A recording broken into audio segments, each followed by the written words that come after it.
Hey everybody, welcome. I'm Sara Wiseman.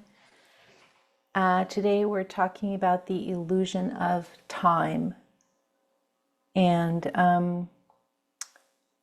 it's really interesting when I am thinking back to when the world started to go a little wonky. When I first go back, it's about 2018. And then I go back, 2020 when COVID came.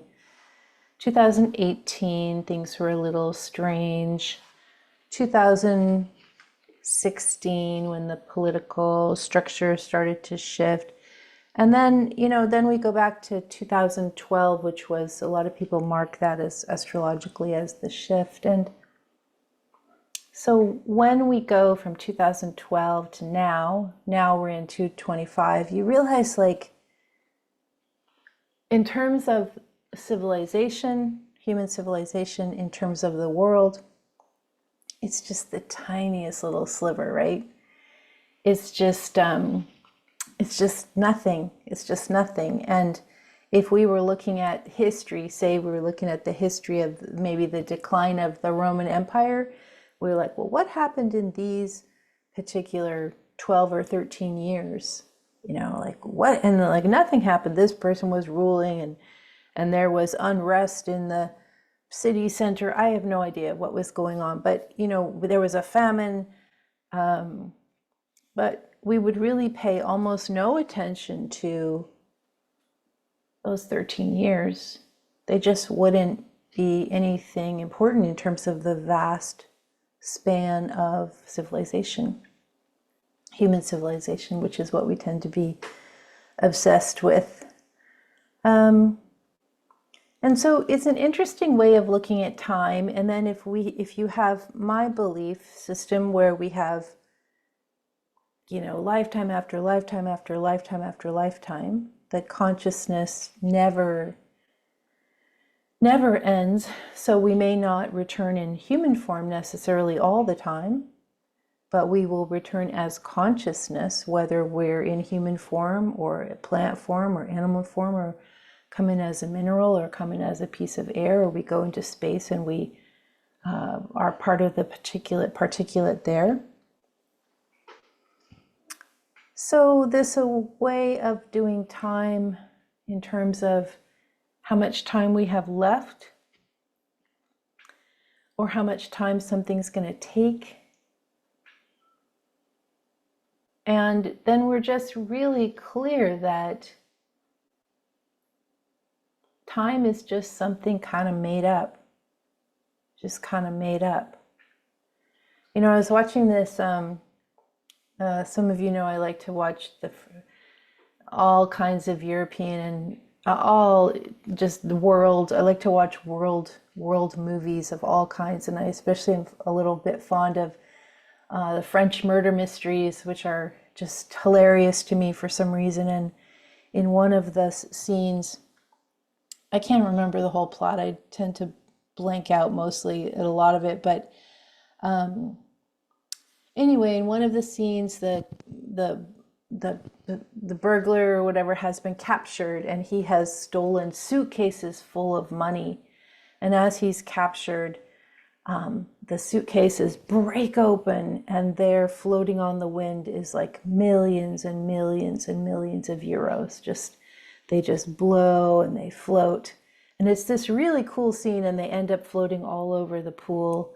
And the burglar guy or murderer guy is looking at this, looking at all his, fantasy of this life where he would escape to some island and have all this money, and all his problems would be let go of. And he's looking at all of these euros all over the pool and all over the garden and all over the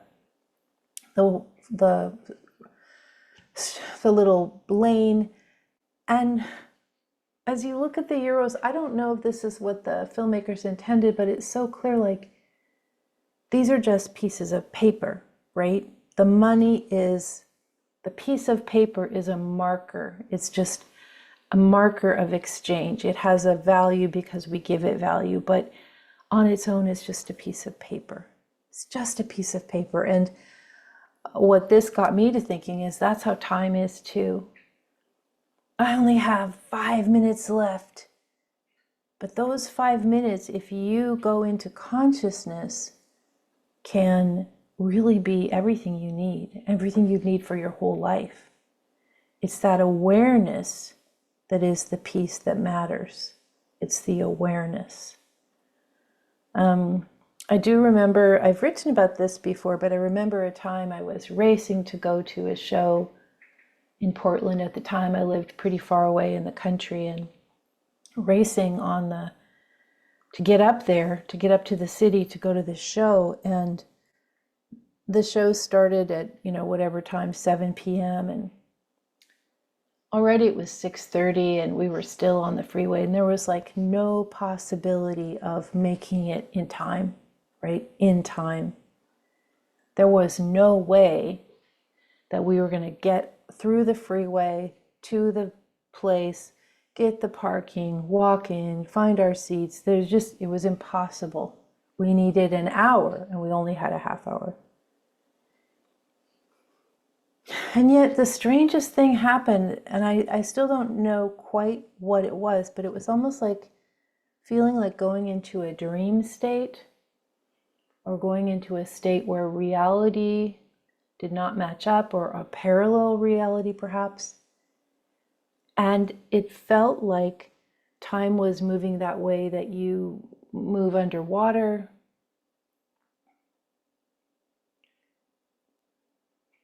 And somehow we got there with like 10 minutes to spare. It's impossible, and yet it happened. So this idea of time being an illusion, or the illusion of time. I'm going to read this part so we're reading from the Gabriel Letters, as you know. You can get this book on my website, sarawiseman.com, or on Amazon. The Illusion of Time. You can also go to, like here in Portland, you could go to Powell's Books or have them order it. You could go to East West Books in Seattle and have them order it for you. New Renaissance Books in Portland. I mean, it's everywhere. You can have them order it for you if you don't want to work through Amazon. The Illusion of Time. When you open to consciousness, when you open your heart, you begin to change because your understanding changes. In this way, you drop your perception about who your mind, ego, personality says you are, who your society says you are, who your experiences say you are. Instead, you start to experience events and happenings no longer as a part of time, but as all at once. You start to experience events and happenings no longer as a part of emotion, but all at once. So one of the first noticings of awareness is that time seems to meld or shift, and certainly becomes nonlinear. Your linearity is a way of organizing the pattern in your mind. I'm going to read that part again. Your linearity is a way of organizing the pattern in your mind. But when you relax the mind, ego, personality, and step down from being the aspect that is running the show, and step down from the idea that the pattern matters or is real, you begin to have a different relationship to time. Right now in Western society, anyway, things are sort of organized on an hour system, chunks of time that are an hour for a lot of people. We take a class, it might be an hour. We do a block of work. We have an hour-long meeting. We have an hour-long exercise, this unit of time. And it can be really interesting to see how you feel when you're not in that hour-long block. Like if a class goes over an hour, do you feel good? Do you notice? Or do you feel kind of anxious, like, I gotta go, I gotta go? A while back, I was at a workshop, and one of the things that happened is that time really went away. There weren't any clocks. We knew you could kind of like take whatever breaks you wanted whenever you wanted to. There wasn't like this group break that needed to happen. And again, that feeling of being in the dream, like, have I been here 5 minutes or have I been here 5 hours? Because we're so fully in the experience.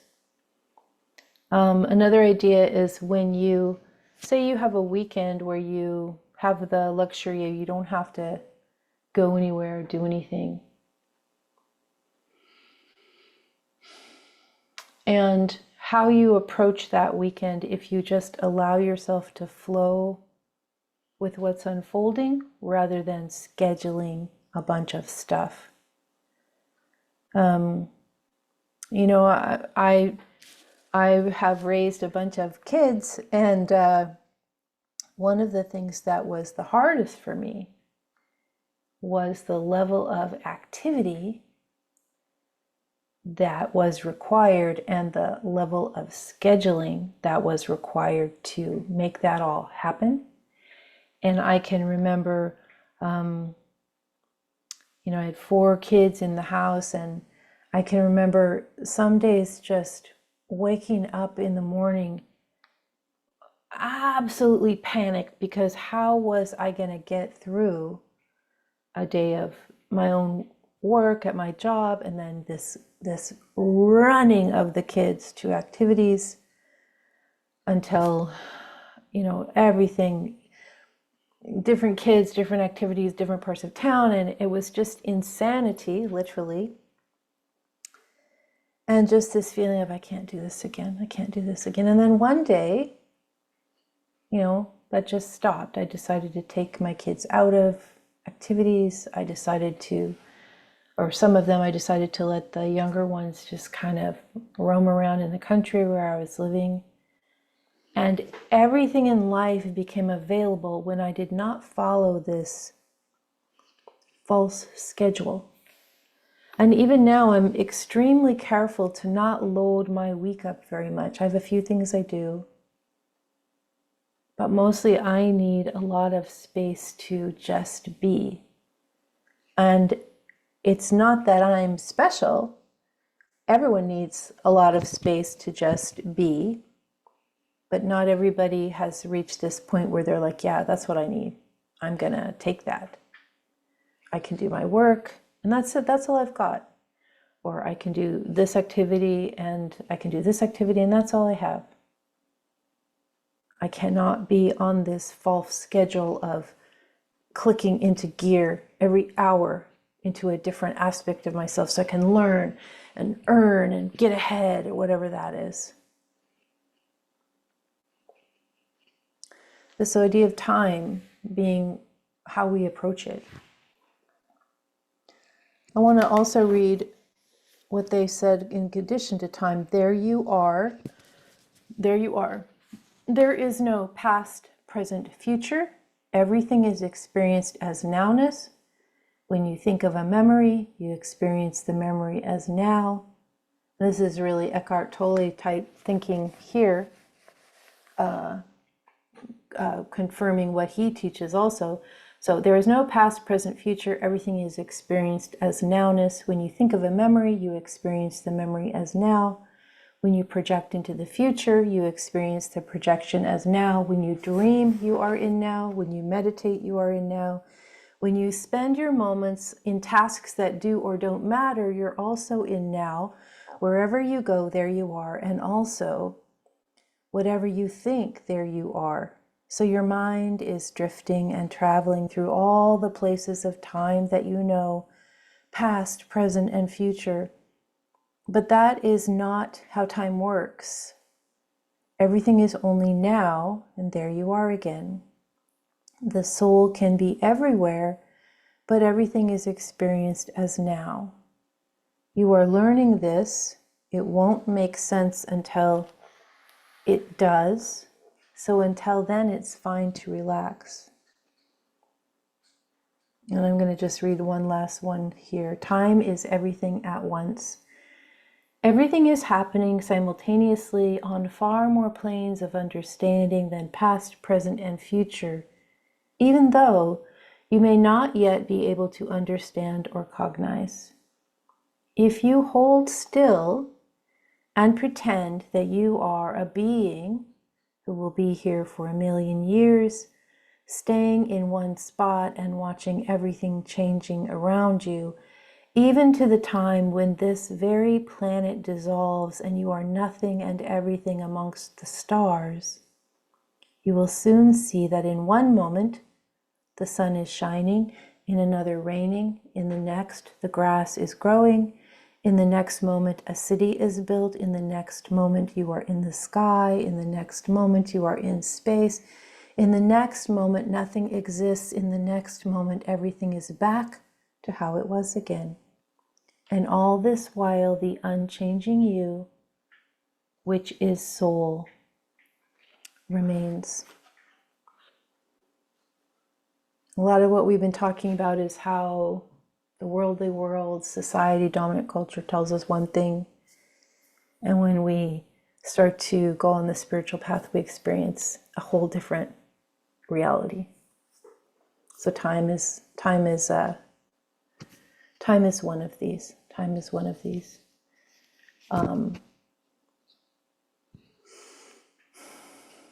There's a lot more to say, actually. So I'm going to wrap this one up for now. We'll be back next time. But for those of you who want to learn more, there's so many. So there's you're finding this on a YouTube podcast or on probably an audio podcast. They're both called Spiritual Psychic Podcast. I did that so that you could not be confused as to where it was. You'll also find these books. I have I think 18 books now. So Gabriel Message is what we were working on this year. And just go in and start working away at what you're understanding, and notice how your understanding starts to increase. You'll find me at sarawiseman.com, and thank you for being on the path with me. Thank you.